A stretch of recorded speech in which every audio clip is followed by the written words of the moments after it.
Times Square. Here's Father Duffy, a statue of Father Duffy. This area is called Father Duffy Square.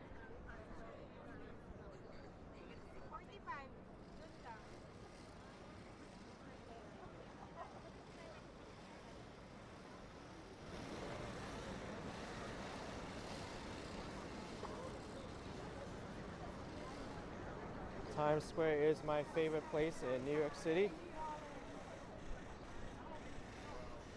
Originally, it was called Longacre Square after the town in the same place in England. The name changed to Times Square when the newspaper company, the New York Times, moved here in 1901. I was going to say 1898, but that's when the 5 boroughs of New York City were consolidated. But around the same time frame anyway.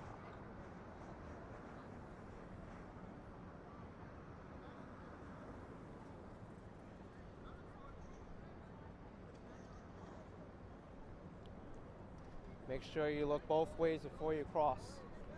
Jaywalking is a social norm in New York City and it's widely accepted. The police don't really enforce it.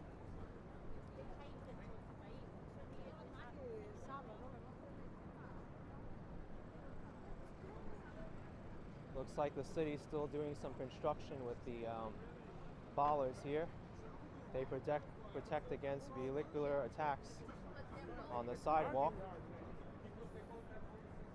There was a major incident maybe a year ago or a few years ago, I don't really remember, where a car jumped the curb and mauled down a lot of people.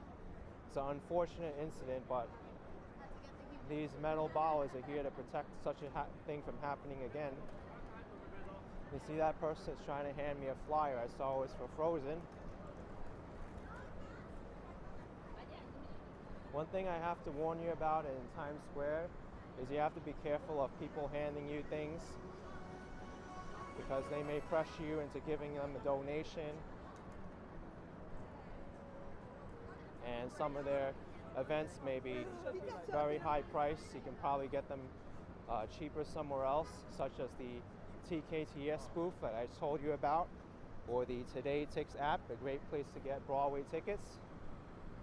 And another thing about Broadway too, regarding the theaters, a Broadway theater is called a Broadway theater because of its seating size. I think if it seats more than 1,000 people is considered a Broadway theater. I forget the exact number, but that's why it's called a Broadway theater. This is pretty interesting. Haven't really seen this around. The city installed these wax figures.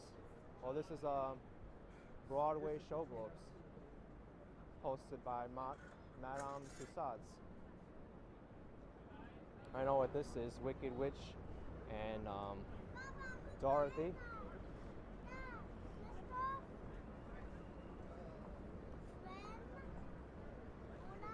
Another thing too I have to warn you about is with these pedestrian zones over here.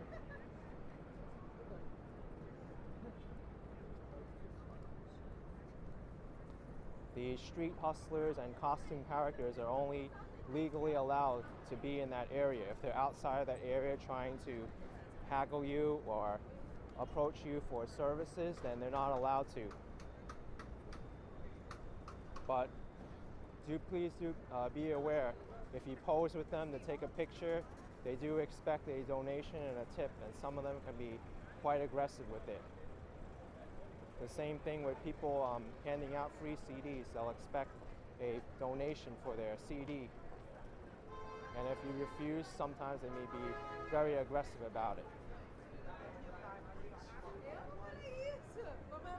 But they're not scam artists, they're just, I would call them aggressive salesmen. Their CDs are full of music, and you can listen to some of them if you so desire. But for me, that's not my kind of thing.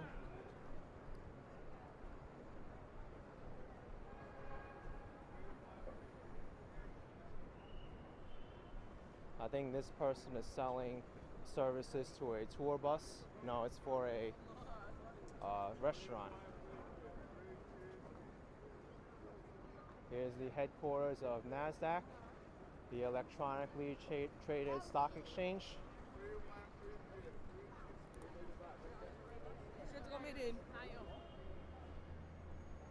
It's not as busy as it can be in Times Square, but there is a sizable crowd here.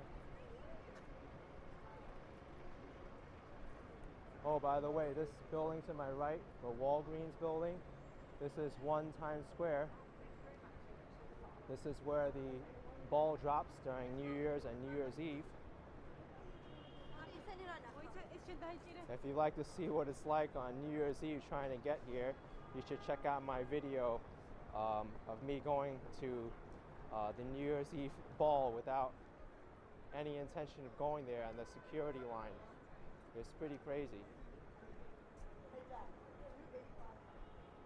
This building, the H&M building, is called the Condé Nast building.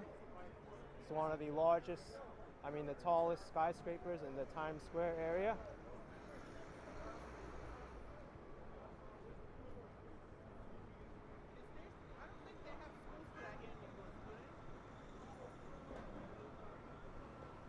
Here's 42nd Street, one of the busiest crosstown streets in Midtown.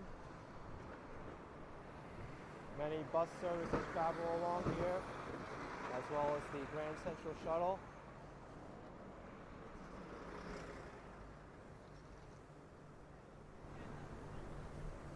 And also the number 7 line. This is the Times Square 42nd Street subway station. It serves 9 subway lines and also connects to 3 more at the Port Authority bus terminal, which is located on 8th Avenue and is a major commuter hub. Many people use the Port Authority bus terminal to get to work and travel to further destinations from the city.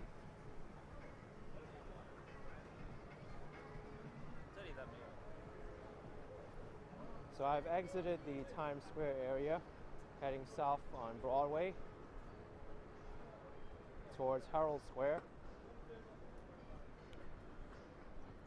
Broadway is a very unique street in that it's a diagonal route through Midtown Manhattan until it gets to 14th Street, and then it curves slightly to about 10th Street and then straightens out. This was due to the street being modeled on an Indian trail. Broadway was an Indian trail for most of its history. It led through the rocky Manhattan, through all the marshland and swamps and wooded areas. And it's kept the path more or less with some modifications.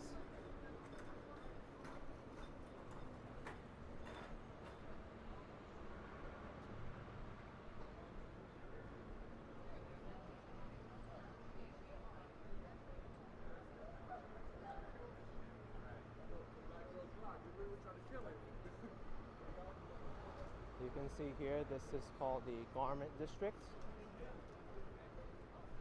named because there was a long history of clothing and garment businesses here.